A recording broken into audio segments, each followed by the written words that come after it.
یہ سورہ نساء کا 16واں رکوع اور 5ویں پارے کا 13واں رکوع ہے۔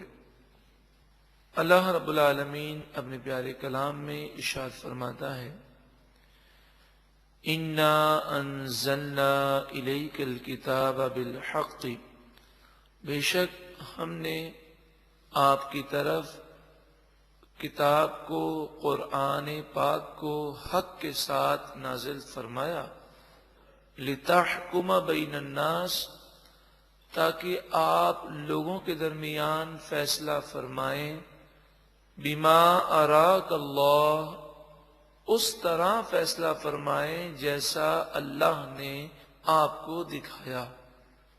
نبی اکرم صلی اللہ علیہ وآلہ وسلم لوگوں میں جب فیصلہ فرماتے، آپ کے فیصلے یقیناً درست ہوتے۔ ان فیصلوں پر جو لوگ اعتراضات کرتے، ان کے جوابات قرآن مجید فرقان حمید نے عطا فرمائے، اور یہاں تو یہ فرما دیا گیا کہ بما اراک اللہ، جیسا اللہ نے آپ کو دکھایا ویسا آپ فیصلہ کریں۔ نبی اکرم صلی اللہ علیہ وآلہ وسلم کے فیصلے یقینی طور پر درست ہوتے۔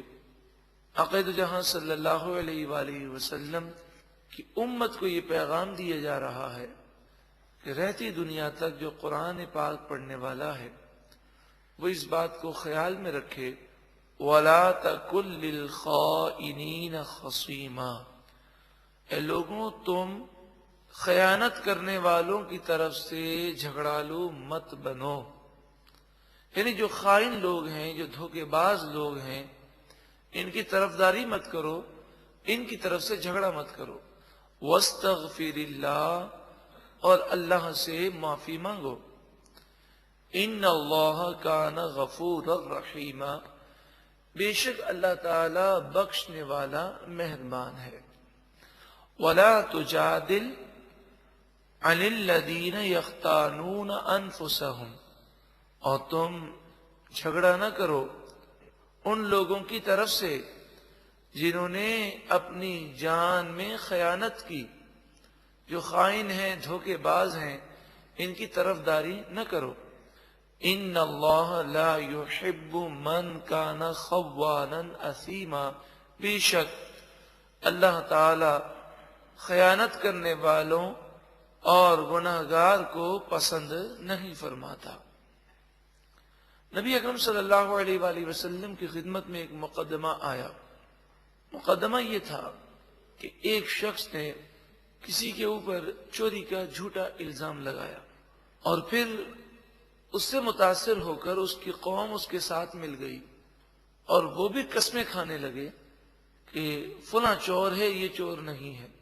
تو ان لوگوں کی مذمت کی گئی، اور یہ فرمایا جا رہا ہے کہ جو خیانت کرنے والے ہیں، جو چوری کرنے والے ہیں، جو دھوکے باز ہیں، تم ان کی طرفداری کیوں کرتے ہو؟ یستخفون من الناس، وہ لوگوں سے چھپ سکتے ہیں، ولا یستخفون من اللہ، لیکن اللہ سے نہیں چھپ سکتے۔ وہ ظاہر اور باطن کو جاننے والا ہے۔ وَهُوَ مَعَهُمْ، وہ اللہ ان کے ساتھ ہے، پھر بھی انہیں شرم نہیں آتی۔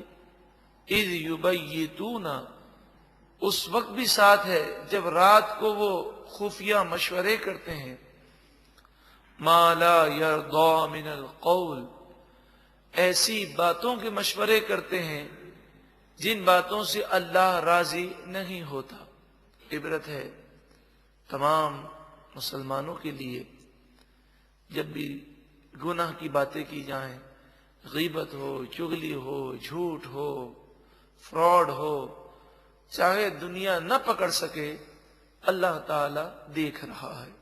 وَكَانَ اللَّهُ بِمَا يَعْمَلُونَ مُحِيطًا، اور اللہ ان کے تمام کاموں کو گھیرے ہوئے ہے، ان کے تمام کاموں پر انہیں سزا دے گا۔ ہا انتم ہؤلاء، جن لوگوں نے جھوٹ کا ساتھ دیا اور جھوٹے شخص کی طرفداری میں جھوٹی قسمیں کھا لیں، ان کی مذمت کی جاتی ہے۔ ارشاد فرمایا جاتا ہے ہا انتم ہؤلاء جادلتم عنہم فی الحیات الدنیا، تم وہی لوگ ہو جو دنیا کی زندگی میں ان کے بارے میں جھگڑا کرتے ہو، ان کی طرفداری کرتے ہو۔ ذرا یہ تو بتاؤ کہ آج دنیا میں تم ان کی طرفداری کرتے ہو، فَمَن يُجَادِلُ اللَّهَ عَنْهُمْ يَوْمَ الْقِيَامَةِ، قیامت کے دن ان کی طرف سے اللہ سے کون جھگڑے گا؟ کس کی مجال ہے؟ کون طرفداری کرے گا؟ ام من یکون علیہم وکیلا، یا کون ان لوگوں کے لیے وکیل ہوگا، مددگار ہوگا کل بروز قیامت۔ تو جب دنیا کے اندر تم جھگڑا کرتے ہو، ان کی طرفداری کرتے ہو، اور تمہیں پتا ہے کہ کل بروز قیامت تم ان کی طرفداری نہ کر سکو گے، بلکہ اس طرفداری کی وجہ سے تمہیں بھی جہنم کی آگ میں جلنا ہوگا، لہذا ہمیشہ حق کا ساتھ دو، سچی بات کا ساتھ دو، چاہے اس میں اپنا نقصان ہو، چاہے اپنے رشتہ داروں کا نقصان ہو۔ یہ نہ دیکھو بلکہ یہ دیکھو کہ سچا کون ہے، حق پر کون ہے۔ وَمَن يَعْمَلْ سُوءًا، اور جو کوئی برائی کرے، او یظلم نفسہ، یا اپنی جان پر ظلم کرے، ثم یستغفر اللہ، پھر اللہ سے معافی مانگے، یجد اللہ غفور الرحیم، تو وہ اللہ کو بخشنے والا مہربان پائے گا۔ معنی یہ ہے کہ ٹھیک ہے لوگوں تم نے یہ غلطی کر لی، اور اس غلطی کی وجہ سے ایک جھوٹے کا ساتھ دے لیا، لیکن اب توبہ کر لو، معافی مانگ لو، اور ہمیشہ کے لیے سچی پکی توبہ کر کے اللہ کی طرف رجوع لاؤ۔ اللہ غفور الرحیم ہے۔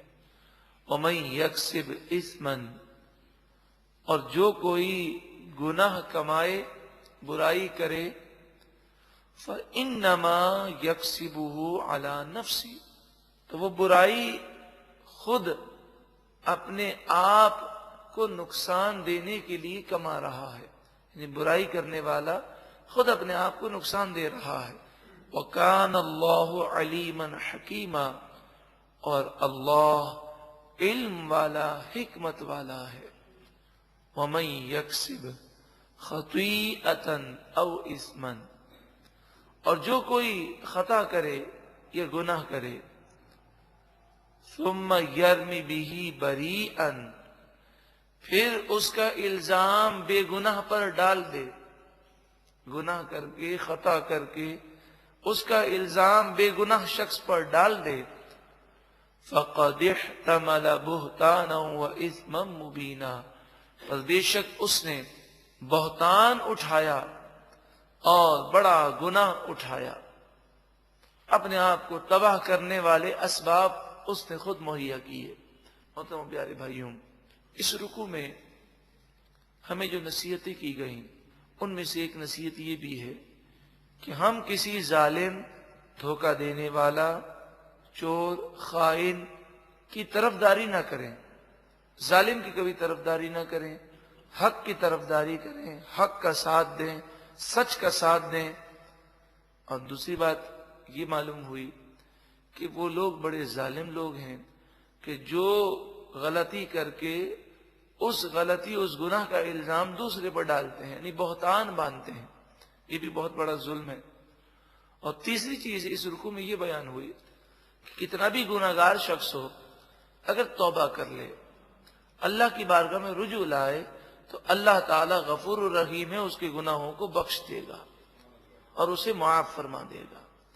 نبی کریم صلی اللہ علیہ وآلہ وسلم کی خدمت میں ایک شخص حاضر ہوا اور اس نے عرض کی، یا رسول اللہ صلی اللہ علیہ وسلم، مجھ سے ایک بہت بڑا گناہ ہو گیا، آپ مجھے پاک کر دیجئے، یعنی وہ بے حیائی والا جو گناہ غلطی میں سرزد ہو گیا، اب افسوس ہوا، اب توبہ کر رہے ہیں۔ تو آپ نے انہیں کہا کہ آپ تو شادی شدہ ہیں، لہذا گڑھے میں کھڑا کر کے انہیں پتھر مار مار کر ہلاک کر دیا گیا۔ اس طرح انہیں پتھر مارا جا رہا تھا تو کسی مسلمان کے کپڑے پر اس کا خون لگ گیا تو اس نے افسوس کا اظہار کیا اور کہا کہ ایک گندے شخص کا خون میرے جسم پر لگ گیا، میرے کپڑوں پر لگ گیا۔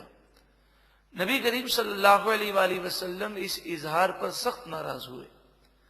آپ نے فرمایا کہ اس نے گناہ تو کر لیا تھا لیکن سچی پکی توبہ کی، اور توبہ کرنے کے بعد میرے سامنے پیش ہو گیا کہ میں اس پر سزا قائم کر کے اس کے گناہ کو معاف کروا دوں، تو اس کی توبہ اس قدر مقبول ہوئی ہے کہ اگر اس کی توبہ روئے زمین پر تقسیم کی جائے تو سب کی مغفرت ہو جائے۔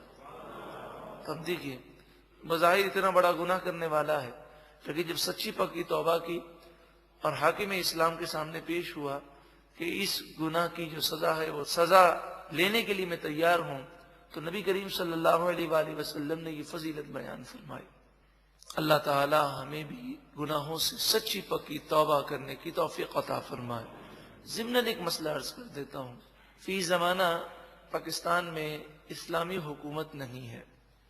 اگر کوئی شخص ایسا گناہ کر لے جس پر حد قائم ہوتی ہے تو پھر فی زمانہ حاکم اسلام کے سامنے پیش ہو کر اظہار کرنے کی ضرورت نہیں ہے۔ ہمارے ملک کے قوانین انگریزوں کے بنائے ہوئے قوانین ہیں، لہذا اب صرف یہ ہے کہ وہ توبہ کرے۔ ہاں، جو مسلمانوں کے حقوق اس نے تلف کیے ان سے معافی مانگے، اور جو مال اگر چوری کی ہے تو وہ مال اسے واپس کر دے، تو مسلمانوں کے جو حقوق ہیں وہ ادا کر دے۔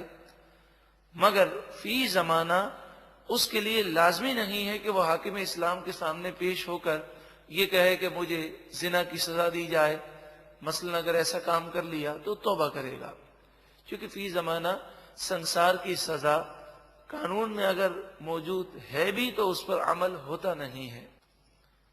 ارشاد فرمایا وَلَوْلَا فَضْلُ اللَّهِ عَلَيْكَ وَرَحْمَتُهُ، اور اگر اللہ کا فضل تم پر نہ ہوتا اور اس کی رحمت نہ ہوتی، لَهَمَّتْ طَائِفَةٌ مِّنْهُمْ أَن يُضِلُّوكَ، ضرور ان میں سے گروہ تمہیں دھوکہ دینے کی کوشش کرتا۔ نبی اکرم صلی اللہ علیہ وآلہ وسلم پر اللہ کا فضل ہے اور کوئی حضور کو دھوکہ دے نہیں سکتا۔ اس آیت میں اس بات کا بیان ہے۔ وَمَا يُضِلُّونَ إِلَّا أَنفُسَهُمْ، انہوں نے دھوکہ دینے کی کوشش تو کی مگر انہوں نے خود اپنی جانوں کو دھوکہ دیا۔